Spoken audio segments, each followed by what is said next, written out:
One مین شو دین کا حصہ نہیں ہے. اس سے دین نافذ نہیں ہوتا. بس آپ کھڑے رہتے ہیں لوگوں کی نظروں میں, آپ اور آپ, بس اکیلے ہی اکیلے اور اکیلے ہی اکیلے, گروتھ ہی نہیں ہوتی آپ کی. پھر اس کے بعد آپ دیکھیے کہ آیت 29 جو اس بارے یہ صورت کی آخری آیتوں میں سے, صحابہ کرام کی شان اور صفات.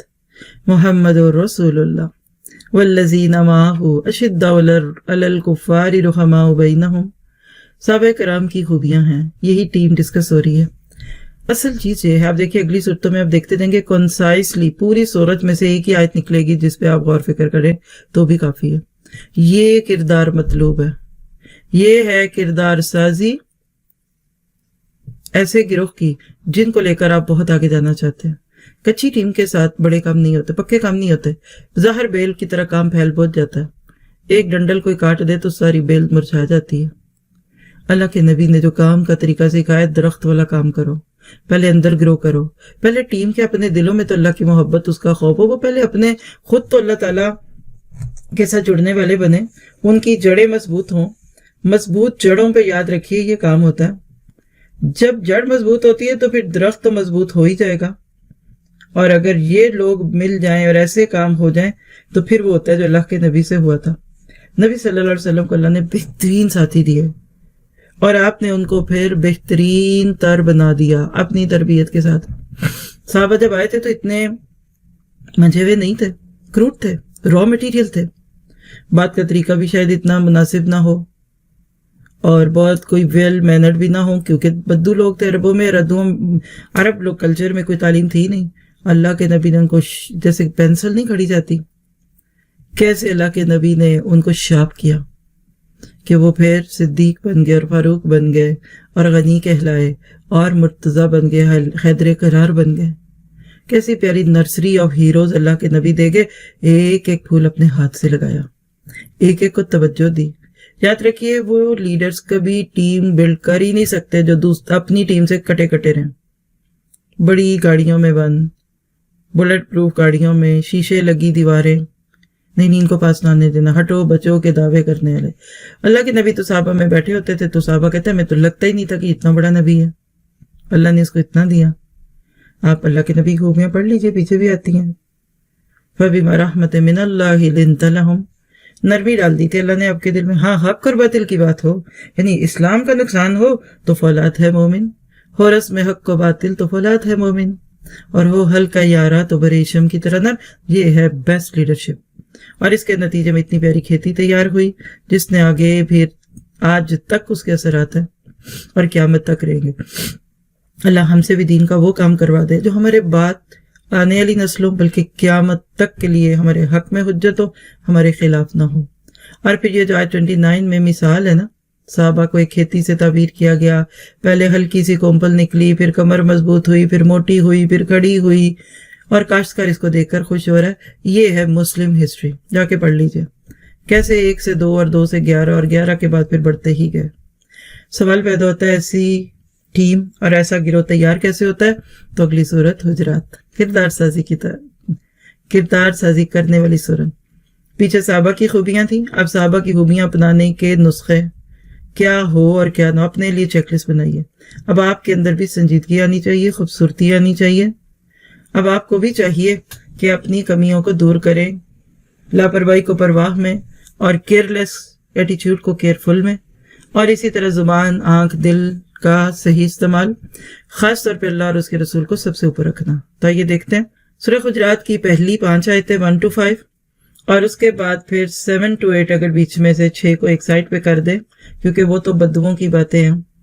لیکن اگلی جو آیتیں نا جس میں اللہ اور اس کے رسول ہی کی بات ہے, لکھ لیجئے اسلامی ریاست کی دستوری بنیادوں کی وضاحت. یعنی اسلام کی ریاست جس قانون, جس دستور پہ قائم ہوگی وہ کیا ہے؟ لا تقدموا بین یدی اللہ و رسولہ. پہلی بات, اللہ اور اس کے رسول سے آگے نہیں چلنا. کیا خوبصورت معاملہ. آگے چلنا کیا کہ ابھی حکم ملا نہیں اور کام کرنا شروع ہو گئے, وقت سے پہلے ہی تیار ہو گئے, اوور ایکٹ. اور اللہ کے نبی تو زندگی میں تھے تو ان کے آگے نہ چلیے. آج کیا ہے؟ قرآن اور حدیث کے آگے آپ نہیں کھڑے ہوں گے. اور پھر لا ترفعوا اصواتکم, زبان دبی رکھو, ادب سے بات کرو. نہ تو میں بیکار قسم کے شعر پڑھ کر نہ شکری نہ کرو. یعنی اللہ کے نبی کی بات پہ یعنی حدیث پہ اپنی باتوں کو روک لو، حدیث کے مقابلے میں قول کو اہمیت نہ دو، اور پھر اسی طرح سے یغضون اصواتہم عند رسول اللہ، یہ ہے وہ چیزیں یعنی بس اللہ اور اس کے حاکمیت اعلیٰ اللہ کے لیے اور اتباع رسول کی۔ جس معاشرے میں یہ دو چیزیں قانون میں چلی گی وہاں سے شرک ختم ہوگا، بدعت ختم ہوگی، اور کسی سوسائٹی سے شرک اور بدعت کو ختم کر کے آپ نے وہاں کہہ لیجئے کہ اللہ کی رحمت اور برکتوں کو عام کرنا ہے۔ پھر آیت 6 جو الگ سے کی تھی وہ، اور آیت 9 سے 12 آگے والی آیتیں ملت اسلامیہ کی شیرازہ بندی کے لیے احکامات ہیں۔ بکھری ہوئی امت کو جوڑو، بھیڑ چال کو ایک آرگنائز گروہ میں جمع کرو تو اس کی کچھ بنیادیں یعنی بلا تحقیق باتیں آگے پیچھے نہ کرو، بعد میں بہت شرمندہ ہوگے، سوری کہنی پڑے گی۔ پھر اسی طرح سے آپ دیکھیے کہ جھگڑنے والوں کو لگنا چھوڑو، ان کی اصلاح کرو، اور اسی طرح قوت کے رشتے میں جمع ہو جاؤ، اور کسی کا مذاق نہ اڑائے، کوئی نہ لقب دے، نہ الزام دے، نہ تانے دے، اور کسی کو بھی غیبت کرتا ہوا نہ کوئی دیکھے۔ یعنی وہ خوبصورت چیزیں کہ جس پر واقعی صحابہ کو کھڑا کر دے تو ان میں سے کوئی تو غیبت تک نہیں کرتا تھا۔ آج ہمارے اندر کتنی کمی ہے کہ بعض وقت نیکیوں کے کام کرنے کے دوران بھی ہم گناہ کر رہے ہوتے ہیں۔ اللہ تعالیٰ ہماری اصلاح فرما دے۔ پھر اس کے بعد دیکھیے آیت 13 سے 18 اینڈ تک، سورت کے خاتمے تک، اسلامی ریاست میں شہریت کی بنیاد، اسلامی معاشرے کا دوسرے معاشروں سے تعلق، اور ایمان حقیقی کے بارے میں کچھ ہدایات ہیں۔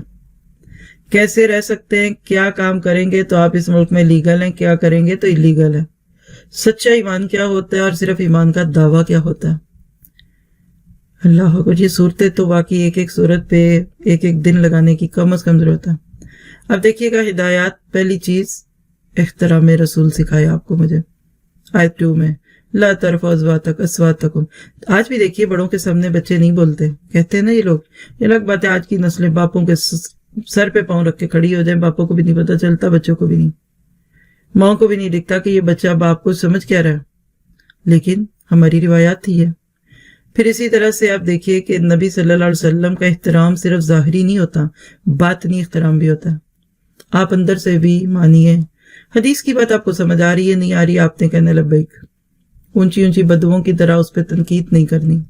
پھر آپ دیکھیں آیت 11 سے 12 کو لکھ لیجئے، پرامن معاشرہ کیسے قائم ہوتا ہے؟ جب یہ معاشرتی برائیاں ختم کی جاتی ہیں۔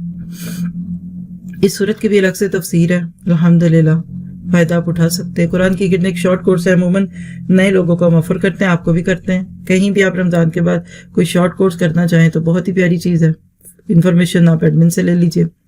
تو یہ معاشرتی برائیاں جس میں مذاق کرنا، کرانا، لقب لگانے، یہ جھجھور پنا ہوتا ہے، اور یہاں سے یہ بھی پتہ چلتا ہے کہ ایمان والوں کی محفلیں عورتوں اور مردوں کی ایک نہیں ہوتی، وہاں بیٹھ کر جگت بازی نہیں ہو رہی ہوتی، اور دیور بھابھی ایک دوسرے کے ساتھ مذاق نہیں کر رہے ہوتے، عورتیں عورتوں میں اور مرد مردوں میں رہتے ہیں۔ ان آیتوں سے آپ دیکھ لیجئے، آپ کو مل رہا ہے، نہ مرد مردوں کا، نہ عورت عورتوں کا مذاق اڑائے۔ پھر اسی طرح 11 سے 12 میں کچھ مزید چیزیں جس میں بدگمان ہونا، زن کثیر من الزن، پھر لا تجسس، تجسس نہیں کرنا، کون کیا کر رہا ہے، کدھر ہے، کس کی بیٹی کس حال میں ہے، نہیں کرنا۔ ولا یغتب بعضکم بعضا، غیبتیں نہیں کرنی، غیبتیں قیامت کے دن ہماری نیکیوں کو ڈیلیٹ کر دیں گی۔ اور اسی طرح سے مردہ بھائی کا گوشت کھانے کے برابر، زندہ کا نہیں کھا سکتے، مردہ کا کون کھائے؟ اللہ تعالیٰ اس کے تو تصور سے بھی ہمیں بچائے۔ آج نیت کریے، چلیے غیبت نہیں کرنی، اور کسی کے پیچھے جو بات کی میں اس کے سامنے بھی کر سکتی ہوں۔ اچھا آپ نے یہ کہا، ٹھہریے میں بھی پوچھتی ہوں، بس یہ علاج ہے غیبت کا۔ غیبت کرنے والا کبھی نہیں کہتا میں غیبت کر رہا ہوں، کبھی وہ کہتا ہے میں مشورہ کر رہا ہوں، کبھی کہتا ہے دکھ سکھ کر رہا ہوں، کبھی کچھ اور کبھی کچھ۔ آگے ہے سورۃ قاف جو واقعی زبان کو پکڑ لیتی ہے۔ میں تو اس کے ساتھ ہی اس آیت پہ پہنچ جاتی ہوں کہ ما یلفظ من قول الا لدیہ رقیب عتید۔ تو سورت میں دیکھیے گا کیا کچھ ہے۔ پہلی بات ہے کہ اس سورت کو اللہ کے نبی صلی اللہ علیہ وسلم عیدین کی نمازوں میں تلاوت کرتے تھے، اور یہ اللہ کے نبی کی عادت تھی کہ جن صورتوں میں قیامت کا موضوع چلتا تھا نا، تذکیر کا، تدبر کا نہیں، تذکیر کا موضوع عموماً بڑے مجموع میں پڑھتے تھے، جیسے سورۃ اعلیٰ اور سورۃ غاشیہ بھی ہے، وہ بھی عید کی نمازوں میں اور جمعوں میں پڑھتے تھے۔ آپ پوری سورت کا موضوع آخرت ہے۔ بل عجبوا ان جاءہم منذر منہم فقال الکافرون ھذا شیء عجیب، دل ہی نہیں مانتا، بڑا عجیب لگ رہا ہے کہ مرنے کے بعد جئیں گے. اذا متنا وکنا ترابا ذلک رجم بعید. چھوٹے چھوٹے فکروں میں آخرت کے امکان اور اس کے وقوع پر دلائل ہیں. جملے بہت چھوٹے ہیں، اس کا امپیکٹ بہت بڑا. پھر اللہ تعالیٰ اس بات پر قادر ہے کہ تمام انسانوں کو مرنے کے بعد دوبارہ زندہ کر دے. اللہ کے لیے کیا مشکل ہے بتائیے. اللہ کہتے ہیں ہمارے لیے یہ بہت آسان ہے، تمہیں پیدا پہلی دفعہ کر دیا تو کیا دوبارہ نہیں کر سکتا. اللہ تعالیٰ نے یہ بات سورت کے ابتدائی حصے میں رکھ دی. پھر اس کے بعد دیکھیے کہ ہر قول اور فعل محفوظ ہو رہا ہے اور تمام انسانوں کو اپنے اعمال کی جواب دہی کرنی ہوگی. جی ریکارڈر لگے ہوئے آپ کے میرے ساتھ. اللہ کہتے ہیں تمہارا ایک ایک لفظ لکھا جا رہا ہے. ما یلفظ من قول. اور یہ کون لکھ رہا ہے، کہاں سے لکھایا جا رہا ہے؟ نحن اقرب الیہ من حبل الورید. شہرک کے قریب ہستی جس نے اینجلز کو لگا دیا آپ کی میری چیزوں کو لکھنے کے لیے. تو دیکھیے ہدایات میں آیت نمبر 16 to 18 ہی ہے اس کی. وَلَقَدْ خَلَقْنَا الْإِنسَانَ. اللہ کہتے ہیں ہم نے آپ کو پیدا کی ہے. اپنی پیدا کی ہوئی چیز کو بھلا نہیں جانتا مالک کہ وہ ہے کیا. وَنَعْلَمُ مَا تُوَسْوِسُ بِهِ نَفْسُهُ. اور ہم یہ بھی جانتا ہے کہ اس کے دل میں وسوسہ کیا اٹھتا ہے. ماں بھی اس بات کا دعویٰ نہیں کر سکتی کہ میں اپنے بچے کے دل کے اندر کے وسوسوں کو بھی جانتی ہوں. یقین کیجئے شوہر بیوی ساتھ رہنے کے باوجود اس کا یقین نہیں رکھتے، لیکن اللہ کی ہستی کو یہ لائق ہے کہ وہ یہ کہے. اور دور نہیں ہے، وہ بڑا قریب ہے. وَنَحْنُ أَقْرَبُ إِلَيْهِ. تو قریب والے کو چھوڑ کر دور والوں سے مانگنا. وَإِذَا سَأَلَكَ عِبَادِي عَنِّي فَإِنِّي قَرِيبٌ. القریب تو اس کا نام بھی ہے. جب وہ قریب ہے تو اس کو چھوڑ کر دور والوں سے کیوں مانگے. اور پھر آگے وہ عمل کہ جو زبان سے بات نکلتی ہے. يَتَلَقَّى الْمُتَلَقِّيَانِ عَنِ الْيَمِينِ وَعَنِ الشِّمَالِ قَعِيدٌ. اور ما یلفظ من قول الا لدیہ رقیب عتید. دعا کیجئے کل نامہ اعمال میں صرف قرآن نکلے اور حدیث نکلے. قال اللہ اور قال رسول. سارا دن اتنا بولیں قرآن حدیث سنت کہ اس کے بعد آپ میں ہمت ہی نہ ہو غیبتوں کی اور چغلیوں کی. اور کل ہمارا نامہ اعمال صرف اللہ اور اس کے رسول کی باتوں سے بھرا ہو. آگے سورۃ زاریات کی کچھ باتیں. سورۃ زاریات کے پھیلانے والیاں. اس سونگ پہ جو صورتیں آگے بھی آئیں گی، زاریات، مرسلات، پیچھے ایک صافات گزر گئی، پھر آگے عادیات، ان سب میں قیامت کا ذکر ہے. اور کرو کچھ کرو، حرکت میں برکت ہے. ففروا الی اللہ. سستیاں چھوڑ دو، اپنے آپ کو پیمپر کرنا چھوڑ دو. بلکہ آپ کہہ لیجئے کہ سورۃ زاریات کو اگر اوورال دیکھیں اس کے مضامین کیا ہے تو پہلی بات ہے کہ سورت کا آخری حصہ موضوع کے اعتبار سے، یہاں آپ کو آیتوں کے نمبر اس لیے بھی اب نہیں بتائے جائیں گے کہ چھوٹی چھوٹی صورتیں اور مضامین ہی آپ کو اس کے اوپر توجہ کرنے کے لیے کافی ہے. تو بڑا حصہ آخرت ہے. سورت کے آخر میں توحید کی دعوت پیش کی گئی ہے جو اگلے پارے میں آئے گی. اس چیز سے وارن کیا گیا ہے کہ نبی اور انبیاء کرام کی بات نہ ماننا اور اپنے جاہلانہ تصورات پہ اصرار کرنا ہمیشہ تباہ کن ثابت ہوا. آج بھی دیکھیے ہم کتنے اسٹبن ہو کر غلط رسموں کو ڈیفینڈ کرتے ہیں. اور اسی طرح سے دوسری چیزیں، پھر اسی طرح سے علم کے بغیر محض قیاسات کی بنیاد پر کوئی عقیدہ بنا لینا، یہ تباہ کن حماقت ہے. پھر اسی طرح صحیح راستہ یہ ہے کہ انسان کو جو علم اللہ تعالیٰ کی طرف سے اس کا نبی دے رہا ہے اس پر سنجیدگی سے غور کریں. جی سنجیدگی کے ساتھ غور کیجئے کہ یہ جو علم دیا جا رہا ہے آپ کو یہ کیا ہے. یہ دنیا کی چیزیں نہیں ہیں، یہ آخرت بھی ہے. اور پھر اسی طرح سے توحید کی دعوت اللہ تعالیٰ نے تمام انسانوں کو دوسروں کی بندگی کے لیے نہیں بلکہ اپنی بندگی کے لیے پیدا کیا. آگے چل کر دیکھیں گے اس کو اگلے پارے میں. وَمَا خَلَقْتُ الْجِنَّ وَالْإِنسَ إِلَّا لِيَعْبُدُونَ. اور پھر رسول اللہ صلی اللہ علیہ وسلم کو تو بتا ہی دیا. پچھلے انبیاء کی بھی بات یہی تھی کہ انبیاء کرام کا جب بھی مقابلہ کیا گیا کسی معقول بنیاد پر نہیں، صرف ضد اور ہٹ درمی پر کیا. جیسے آج بھی جہاں کسی کی بات نہ سمجھا کہتے ہیں یہ وہابی ہے، چھوڑ دو جی، یہ تو ایسے، یہ تو دشمن ہے، یہ فلاں ہے. تو یہ سٹبرنس وہ شو کرتے ہیں جس کے دلائل نہیں ہوتے. آج بھی اب دوسرے ادیان والوں کو جب اسلام کے ساتھ کمپیئر کر کے ان کو بتائیں تو وہ آگے سے غصہ کرتے ہیں. اور اسی طرح رسول اللہ صلی اللہ علیہ وسلم کو ہدایت فرمائی گئی کہ آپ ان سرکشوں کی طرف التفات نہ کریں اور اپنی دعوت اور تذکیر کا کام کرتے ہی رہیں. اور اس بارے میں سے اس حصے میں سے جو ہدایت کی آیتیں ہیں وہ نوٹ کیجئے گا. آیت نمبر 15 سے لے کر 21 تک دیکھیے گا. ان المتقین فی جنات و عیون، بے شک متقی لوگ جنتوں اور چشموں میں ہوں گے. آخذین ما آتاہم ربہم، وہ لے رہے ہوں گے جو ان کا رب ان کو دے گا. کیوں نہ لے؟ اللہ کی نعمت ہم تو دو ہاتھ سے لیں. کیوں ملا؟ جنت کیوں ملی؟ آگے متقی کا ڈیلی سکیجول بتایا جا رہا ہے، رمضان کا نہیں ہے یہ عام دنوں میں متقی کی روٹین کیا ہوتی ہے. انہم کانوا قبل ذالک محسنین، وہ ہر حال میں محسن تھے، لوگوں کے ساتھ حسن کے ساتھ معاملے کرتے تھے. کانوا قلیلا من اللیل ما یہجعون، راتوں کو تو بڑا تھوڑا سوتے تھے. ان کی راتیں تو تتجافی جنوبہم کی صورت میں پیچھے پڑھ کے آئے ہیں سورۃ سجدہ میں. بستروں سے کروٹیں ان کی الگ رہتی تھی. وبالاسحار ھم یستغفرون، اور سحریوں کے وقت اٹھ کر استغفار کرتے تھے. گناہوں کا غم کتنا تھا، آنکھ کھل جاتی تھی راتوں کو، اور ساری رات جاگو جاگی کرنے میں صبح میں تو اٹھ کے بیٹھتے تھے کہ میں اور نہیں پھر سوتا، اور وہ استغفار کرنا شروع ہو جاتے تھے. وفی اموالہم حق للسائل والمحروم، ان کے مالوں میں حق تھا سوالیوں کے لیے بھی اور محروم کے لیے بھی. یعنی جو مانگے یا نہ مانگے، یہ لوگوں کو اس طرح مجبور نہیں کرتے تھے کہ ہم سے مانگو گے تو ہم تمہیں کچھ دیں گے. اور اسی طرح سے وفی الارض آیات للموقنین، زمین میں نشانیاں عقل والوں کے لیے غور و فکر کرتے تھے. اور سب سے بڑا مومن کا کام وفی انفسکم افلا تبصرون، اپنے ہی نفس میں جھانکتا تھا، اپنی آنکھ سے لے کر کان، پاؤں اور انگلی کی آخری پور تک کو دیکھ کے کہتا تھا سبحان اللہ و بحمدہ سبحان اللہ العظیم. اللہ تو نے مجھے کتنے نیک سکھ سے پیدا کیا.